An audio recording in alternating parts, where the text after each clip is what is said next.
Welcome to the Mr. Specter channel. Story 1, The Watch from the Bedside, the Dog and the Clock. I was 22 years old when that sinister incident happened.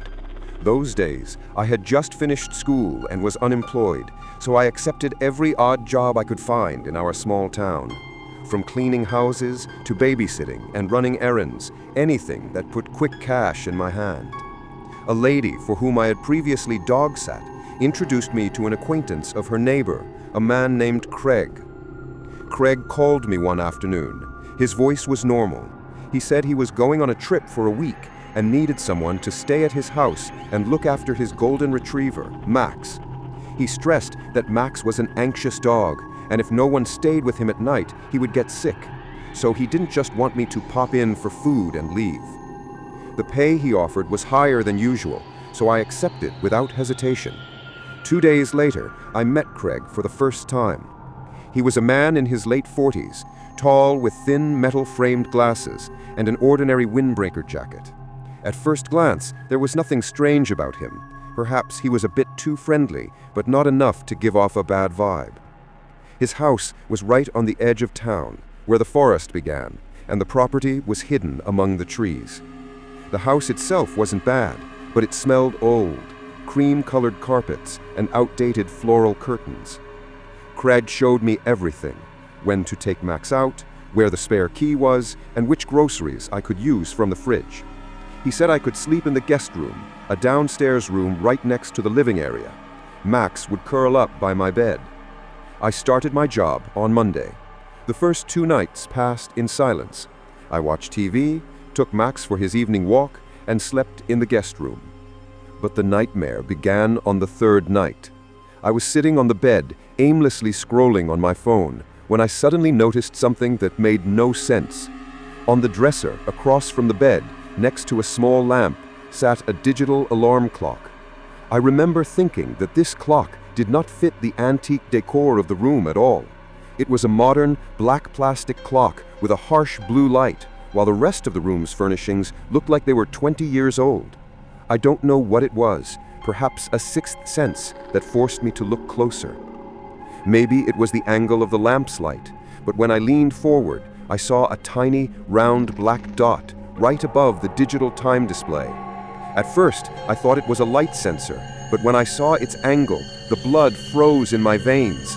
That tiny hole, like a glass eye, was aimed directly at the bed. My stomach dropped. I had heard many stories about hidden cameras in hotels, but I never thought I would become a victim myself. My mind was exploding. I picked up the clock. It was heavier than a normal alarm clock. A very faint whirring sound came from inside it, like a cooling fan. I turned the clock over and stared directly into that black lens. Just then, Max, who was lying by the door, lifted his head and started whimpering. And then, from somewhere deep inside the house, not the front door, but the inner rooms, the sound of a door being slowly, quietly shut was heard. All the hairs on my body stood up. Craig was not supposed to be back until Sunday, and today was only Wednesday. I froze. The clock was still in my hand, and the sound of my heart was pounding in my ears. Then I heard slow, heavy footsteps on the hallway carpet. I quickly put the clock back in its place and rushed to the door. The moment the footsteps stopped right behind it, I locked the door. Craig's voice came through. It was calm, but he sounded breathless. He was saying that he had left something behind and needed to come in and get it. I was speechless.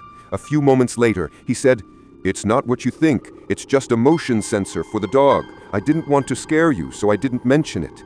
I put my hand over my mouth and backed away. He told me to come out so we could talk like 2 adults, but when I didn't answer, his soft taps turned to hard, frantic banging. Now he was screaming for me to open the door. His fabricated calm had been replaced by terrifying rage. Max started barking and jumping at the door, which only made Craig wilder. My gaze fell upon the window. It was low, but locked. With trembling hands, I struggled with the latch. It slipped 3 times until I finally got it open. Behind me, Craig was still pounding and threatening that if I didn't open up, he would go get the spare key and tell the police I was a thief. I didn't wait to hear the rest of his garbage. I pushed the window up, threw myself out, and landed on the wet grass. Max came to the windowsill, his nails scratching the edge, but he ultimately didn't dare jump and stayed put. I ran like crazy through the next yard until I reached the gravel road and then the main street. My phone was in my pocket. I called my mother, who was only 15 minutes away. I screamed for her to come and get me right now. When she arrived, I was hiding behind a row of mailboxes. Craig's house wasn't visible from there, but I kept looking behind me in terror. I stayed at my mother's house that night. The next day, I blocked Craig's number and called a lawyer. The lawyer said that without physical evidence, that is, without the camera itself or the recorded footage, filing a complaint was useless. He said even if it was a hidden camera, Craig could claim it was a burglar alarm sensor, and my word wouldn't stand up against his. I wanted to go back and take a picture, but my lawyer strongly advised me against going back alone, and the thought of seeing Craig again made me sick. So that bastard got away with it. I never got paid for those 3 nights. The woman who had introduced me never answered my calls again. I never found out if she was complicit or not. For weeks, I had nightmares about a camera lens staring at me from the corner of the room. I still check every clock, every smoke detector, and every picture frame in my own home, and I still remember that moment. The blackness of the lens and the sound of the door closing, which showed that the lunatic had been in the house the whole time, watching my every move through that camera. Story 2. The Host and the Basement Secret. The Airbnb story.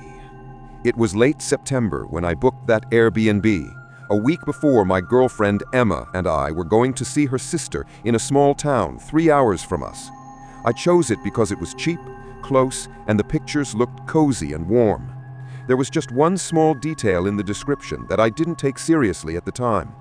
It said that the basement storage area was strictly off-limits to guests.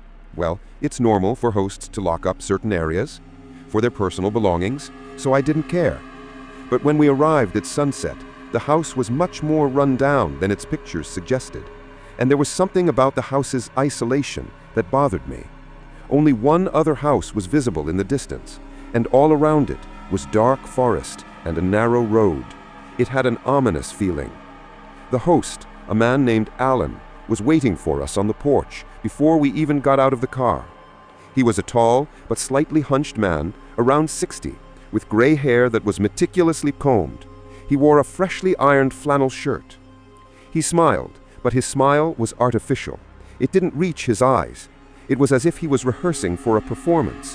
When we shook hands, his gaze lingered on us a little too long. His voice was friendly, but a specific authority could be felt underneath it as he started showing us the house. He led us into the hallway that smelled of dust and something sweet and nauseating like burnt candle wax. The kitchen was clean, but old. Upstairs was a simple bedroom with a ceiling fan and a mirrored dresser. When we returned downstairs, Alan stopped in front of a door near the kitchen and tapped the large padlock on it with his finger. His tone became serious and commanding. "This door is always locked. This is my personal storage, and there is no reason for you to go down there." This time, he didn't smile. He just showed us where the towels were, wished us a pleasant stay, and then left. After he left, Emma and I made some tea and sat on the porch. The only sound was the chirping of crickets and the rustling of leaves. When it was time for bed, the silence there became truly heavy and terrifying. No cars, no sound, just absolute silence. It was after midnight when I felt a faint thud coming from beneath us. I listened closely, but it didn't repeat. I told myself it must be the house's wooden frame settling. The next morning, we went into town and had lunch with Emma's sister. We were out until dark and then returned to watch a movie. Around 2 a.m., I woke up to go to the bathroom. As I was coming back up the stairs, I froze halfway up the stairs. I heard a dragging sound coming from the basement. It was as if a heavy object was being pulled across rough concrete. It lasted 5 seconds, stopped, and then started again. At first, I thought Alan had returned, but he had said he wouldn't be around at all. I stood there until the sound stopped. I went into the room and quietly asked Emma, "Are you awake?" She said yes, and that she had heard the sound too. We stayed awake for half an hour, but the sound had stopped. The second night was worse. We were tired from hiking, but around 2:30 a.m., the noises started again. This time, it wasn't a dragging sound. It was footsteps. 4, 5 steps, silence, then 3 more steps. Each silence was so long that I felt that thing, or person, was listening. Emma whispered nervously that she thought she could hear breathing as well. My heart was pounding out of my chest, but I was afraid to move and make a sound. We stared at the ceiling with wide-open eyes until morning. On the 3rd morning, the atmosphere in the house was heavy. We went out, but when we returned, the house felt stifling. I decided to check the basement door. It was still locked, but when I brought my face close, a foul smell, a combination of dampness and something sour and rotten, hit my nose. That night, the noises started earlier, around midnight. First, a metallic tapping sound, like metal hitting stone, and then the footsteps again, which continued for an hour. Emma was too scared to even speak. By the 4th night, our tolerance was gone. While getting ready for bed, Emma stopped brushing her hair and asked me if the smoke detector above the bed looked strange. I got on the bed to look closer. There was a tiny black and shiny spot in the center that was different from the surrounding plastic. An ominous feeling enveloped my entire being. I got a chair, opened the detector, and inside was a small battery-operated camera with a green light on. Emma was pale and sat silently on the bed. I searched the room and found another lens in a hole in the wall next to the mirror. Both were aimed directly at the bed.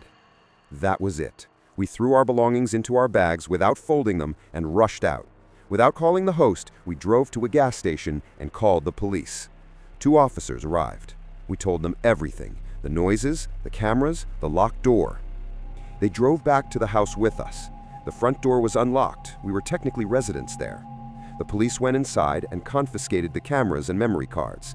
They asked us if we had seen anything strange. We told them about the noises from the basement. When we went to the basement door, we froze. The door that was always locked was now wide open, and below it was sheer darkness. We told the police that Alan insisted no one go down there. The officers drew their guns and descended. A few moments later, shouting erupted down there. A struggle ensued down there. The officers called us down. When we went downstairs, we saw a sight I will never forget. Alan was there. He was hiding in a closet in the basement.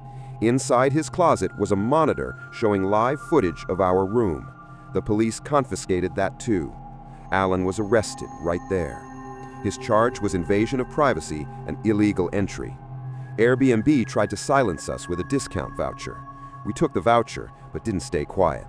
That experience changed Emma and I. We no longer set foot in any rental house, only hotels. Story 3. The Shadow in the Home. The Roommate Story.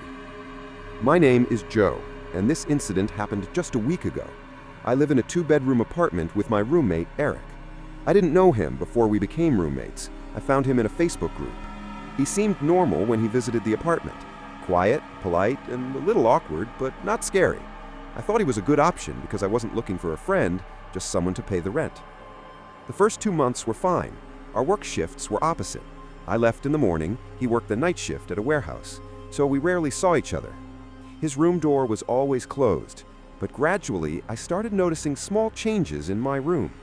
One night I came home and saw the closet door was open. I'm meticulous, I always close it. I thought maybe I had forgotten that morning. A few days later, my desk chair was turned toward the bed. I never leave the chair facing that way.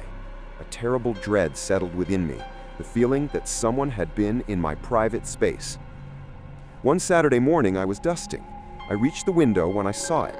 In the corner of the wall, near the ceiling, was a tiny black spot. At first I thought it was a nail or screw hole, but when I climbed up, my breath caught. It was a camera lens, a very small wireless camera aimed directly at my bed. My hands were shaking when I pulled it off. It wasn't even properly hidden. He had taped it there with masking tape. It had a slot for a memory card, but it was empty. I felt sick to my stomach. All the nights I had slept here, changed clothes. The only person with a key was Eric. He wasn't home. I stood outside his room door. My heart was tearing through my chest. I turned the knob and went in. His room smelled stale and of spoiled food. It was dark, the blinds were drawn. His desk was covered in trash. I looked around for a laptop or a camera, but there was nothing, just a messy room. I left, but the feeling of insecurity wouldn't leave me. I decided to run a test. I put the camera in my bedside table drawer, hiding it under my socks. My plan was simple. If he came looking for it, it meant it was his doing.